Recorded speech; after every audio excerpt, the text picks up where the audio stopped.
नमस्कार, मैं हूं आपके साथ शुभम गुप्ता और आप देखना शुरू कर चुके हैं जनहित टाइम्स का खास कार्यक्रम बात जनहित की। दिल्ली में एमसीडी के मेयर, डिप्टी मेयर और स्थायी समिति के सदस्यों के चुनाव की प्रक्रिया हंगामे की वजह से शुरू नहीं हो पाई। ये हंगामा 4 घंटे तक चला, जिसके बाद सदन को स्थगित कर दिया गया। ऐसे में माना जा रहा है कि मेयर चुनाव टल सकता है। उधर आम आदमी पार्टी ने इस मुद्दे पर कोर्ट जाने के संकेत दिए हैं।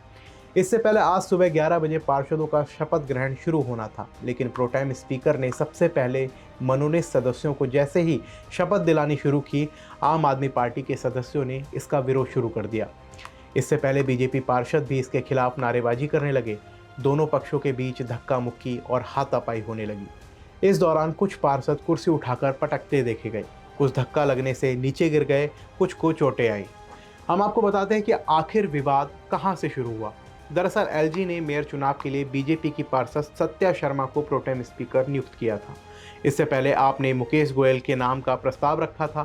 सत्या के नाम पर आपने आपत्ति जताई। इसके बाद प्रोटेम स्पीकर सत्या ने जैसे ही एलजी के मनोनीत सदस्यों को शपथ दिलानी शुरू की तो आपने इसका विरोध किया और नारेबाजी शुरू कर दी। इस मामले को लेकर आम आदमी पार्टी का कहना है कि मनोनीत सदस्यों की शपथ पहले नहीं होती है, लेकिन भाजपा परंपरा बदल रही है। भाजपा सांसद मीनाक्षी लेखी ने इस पर कहा कि आप नेताओं को नियमों की जानकारी नहीं है, इसलिए वो हंगामा कर रहे हैं। जब वे बहुमत में हैं तो डरते क्यों हैं?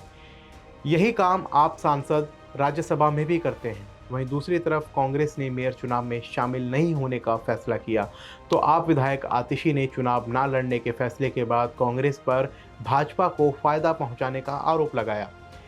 आपको बता दें कि मेयर के चुनाव में 273 मेंबर्स वोट डालेंगे। बहुमत के लिए 133 का आंकड़ा चाहिए होता है। आपके पास 150 वोट है, तो वहीं भाजपा के पास 113 वोट हैं। इसके बावजूद आम आदमी पार्टी को लग रहा है कहीं बीजेपी इस पर कोई खेला न कर दे। वहीं दिल्ली के एलजीबी के सक्सेना के ऑफिस की तरफ से भी एक बयान सामने आया है। इसमें कहा गया है कि दिल्ली म्युनिसिपल कॉरपोरेशन 1957 एक्ट के तहत 10 लोगों को मनोनीत किया गया है।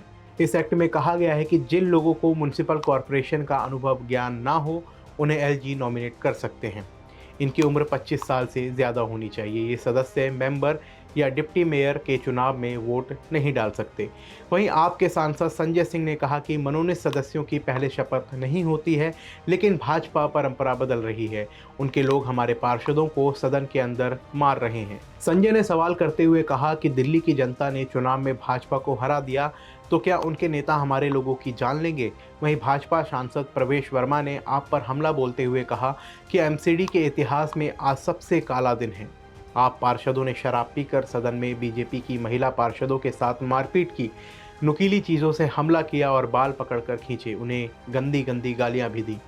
वहीं कांग्रेस की तरफ से भी इस मामले पर प्रतिक्रिया सामने आई। दिल्ली कांग्रेस अध्यक्ष अनिल चौधरी ने कहा कि दिल्ली के लोगों ने आम आदमी पार्टी को समर्थन दिया है। जनता का सम्मान करते हुए हम मेयर, डिप्टी मेयर और स्थायी समिति का चुनाव नहीं लड़ेंगे। आपको बहुमत मिला है तो केजरीवाल अपना मेयर बनाएं और दिल्ली की जनता की सेवा करें। आपको बता दें कि मेयर के लिए आम आदमी पार्टी ने शैली ओबराय को मैदान में उतारा है, जबकि बीजेपी की ओर से रेखा गुप्ता मैदान में है। वहीं डिप्टी मेयर के लिए आपने मोहम्मद इकबाल और बीजेपी ने कमल वागड़ी को उम्मीदवार बनाया है। कितने दुख की बात है, जिस सदन में जनता के हित के लिए काम होना चाहिए और जिन नेताओं को उनके लिए काम करना चाहिए था, वो सदन में आपस में लड़ भिड़ रहे हैं, एक दूसरे पर कुर्सियां फेंक रहे हैं। आपका क्या कुछ कहना है पूरे मामले को लेकर के, हमें कमेंट बॉक्स में ज़रूर लिखें। साथ ही देश और दुनिया की तमाम खबरों में बने रहने के लिए देखते रहिए जनहित टाइम्स। जय हिंद।